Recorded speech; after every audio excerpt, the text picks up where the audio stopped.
आज चलिए करते हैं अपना introduction of linear equation one variable. ये बहुत इंपॉर्टेंट चैप्टर है, ये आपका क्लास 10 तक काम आएगा और मे बी सो ऑन आगे भी काम आएगा, तो प्लीज उसको ध्यान से समझिएगा। लीनियर इक्वेशन का कोई स्पेसिफिक इंट्रोडक्शन नहीं है, बस हमेशा याद रखिएगा लीनियर का मतलब होता है ऐसी इक्वेशन जिसकी पावर सिर्फ 1 हो, राइट। अगर मैं कहती हूं 2x square plus x plus 6, तो क्या ये लीनियर इक्वेशन है या नहीं है? ये लीनियर इक्वेशन नहीं है। क्यों? क्योंकि इसकी पावर, हाईएस्ट पावर अगर देखें, इसकी पावर 1 है लेकिन इसकी पावर क्या है 2, और इस पूरी इक्वेशन की हाईएस्ट पावर कितनी है 2, तो ये इसका मतलब लीनियर इक्वेशन नहीं है। लीनियर इक्वेशन वही इक्वेशन कहलाएगी जिसमें हाईएस्ट पावर, पूरी इक्वेशन में हाईएस्ट पावर 1 हो, लाइक x प्लस 6 कहें या 4x प्लस 12 कहें, ये क्या कहलाएंगी? लीनियर इक्वेशन कहलाएंगी, क्योंकि इसमें x की पावर कितनी है 1 है। तो ऐसी इक्वेशन जिसमें वेरिएबल की पावर, देखिए 1 वेरिएबल कह रहा है, 1 वेरिएबल मतलब एक ही तरीके का वेरिएबल होना चाहिए। लाइक अगर मैं कहती हूं x प्लस वाई प्लस 6, क्या ये लीनियर इक्वेशन इन 1 वेरिएबल है? नहीं। मैंने आपको क्वेश्चन ये आ जाएगी लीनियर इक्वेशन इन 2 वेरिएबल्स। क्यों? क्योंकि यहाँ पे 2 वेरिएबल्स है। वेरिएबल अगर आपने लास्ट चैप्टर्स देखे होंगे, मैंने आपको बताया था कि सिर्फ नंबर्स लिखना कांस्टेंट कहलाता है और किसी भी अल्फाबेट को लिखना वेरिएबल कहलाता है, राइट। तो अगर यहाँ पे 2 टाइप के वेरिएबल है x और y, तो ये 2 वेरिएबल हो गया। मैंने आपको क्वेश्चंस में कई जगह प्रॉब्लम सॉल्व करते वक्त 2 वेरिएबल्स में करके दिखाया है, लेकिन उसको 2 वेरिएबल्स को 1 वेरिएबल में कैसे चेंज करें और उसको रफ वर्क में लिख के करें, तो वो भी सिखाया है, जिससे कि आप अपनी इक्वेशन ठीक से बना सकें। और ये बहुत हाई स्कोरिंग होता है, इसमें बहुत ज्यादा मार्क्स भी आते हैं, तो इसको प्लीज ध्यान से समझिएगा। तो ये हो गया लीनियर इक्वेशन इन 1 वेरिएबल। इसमें कुछ टर्म्स आएंगी आपकी जो आपको हमेशा याद रखनी होंगी, लाइक इंक्रीजिंग। अगर इंक्रीजिंग कहा जाता है तो दैट मीन्स प्लस, मोर कहा जाता है तो दैट मीन्स प्लस।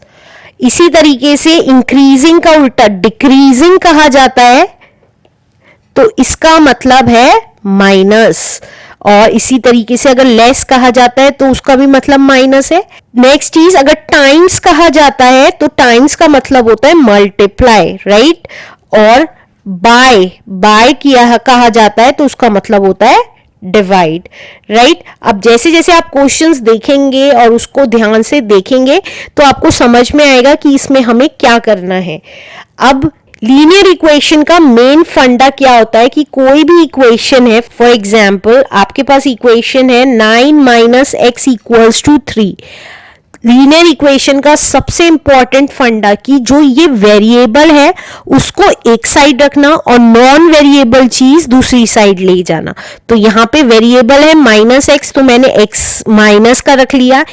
इसी साइड, जिस साइड वो है, इक्वल टू के हमें पता है left side left hand side कहलाती है और इक्वल टू के राइट हैंड साइड कहलाती है, राइट साइड उसकी। तो हमने वेरिएबल को लेफ्ट साइड ही रखा और कांस्टेंट को राइट हैंड साइड ले गए। तो अब देखिए हमने जो इंटीजर्स में पढ़ा था, इसलिए सारे चैप्टर्स प्लीज जरूर देखिएगा।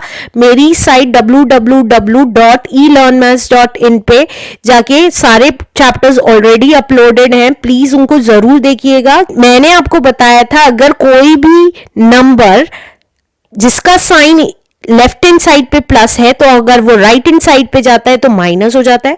अगर किसी नंबर का साइन माइनस है तो राइट हैंड साइड जाके प्लस हो जाता है। मल्टीप्लाई का डिवाइड हो जाता है और डिवाइड का मल्टीप्लाई हो जाता है।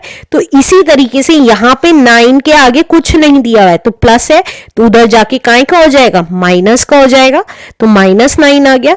अब इसी तरीके से माइनस एक्स इक्वल्स टू, अब यहां आप देखेंगे एक प्लस की वैल्यू एक माइनस की वैल्यू है, तो आपस में सब्ट्रैक्ट हो जाएगी जो हम इंटीजर्स में पढ़ चुके हैं।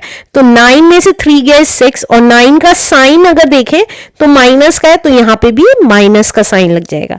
अब आप देखेंगे ये जो वैल्यू आई है माइनस एक्स की -6 आई है, तो अगर दोनों साइड माइनस है तो हम उसको कैंसिल कर देते हैं और x की वैल्यू हमारी आ जाएगी 6। एक इंपॉर्टेंट चीज, x को 6 के इक्वल कहें या 6 इक्वल्स टू x लिखे, बात एक ही है। और दूसरी इंपॉर्टेंट चीज कि यहां पे वेरिएबल कोई सा भी हो सकता है, वेरिएबल आप कुछ भी ले सकते हैं। शायद आपकी बुक में x को लेके किया हुआ और आप y से कर रहे हो तो भी आंसर करेक्ट आएगा। तो ये छोटी छोटी चीजें थी जिसमें मैंने आपको बताया कि लीनियर इक्वेशन का मेन फंडा कि वेरिएबल टर्म्स एक साइड और नॉन वेरिएबल टर्म्स एक साइड। अगर हम दूसरा एग्जांपल लें जिसमें दो वेरिएबल्स हो, तो देखिए अगर मैं एक और एग्जांपल लेती हूं, 3x equals to 24 minus x. अब देखिए यहां पर भी वेरिएबल और यहां पर भी वेरिएबल है। अब मैंने आपको बताया था दोनों सारे वेरिएबल एक साइड, तो सेम वेरिएबल होने चाहिए लेकिन डिफरेंट वेरिएबल्स नहीं होने चाहिए। तो ये दोनों सेम वेरिएबल है तो इसको इधर ले आएंगे, लेफ्ट साइड ले आएंगे। तो ये माइनस का है तो इधर आके काय का हो जाएगा, प्लस का हो जाएगा। तो 3x plus x equals to 24 लिख सकते हैं। अब दोनों लाइक टर्म्स हैं तो आपस में ऐड हो जाएंगे, दोनों के आगे प्लस है तो ये क्या हो गया 4x इक्वल्स टू 24। अब x के साथ 4 की मल्टीप्लाई हो रही है तो x की वैल्यू कितनी आ जाएगी 24। 4 क्योंकि मल्टीप्लाई में था इधर आके डिवाइड का हो गया तो 4 1 जा 4 4 6 जा 24, तो x की वैल्यू 6 आ गई। तो अगर दोनों साइड वेरिएबल्स हैं तो उनको एक साइड लाएंगे और फिर सॉल्व करेंगे। तो ये था कुछ लीनियर इक्वेशंस के इंपॉर्टेंट पार्ट्स, इंपॉर्टेंट थिंग्स जो आप प्लीज चैप्टर को सॉल्व करते हुए हमेशा ध्यान में रखिएगा। चलिए करते हैं अपनी एक्सरसाइज।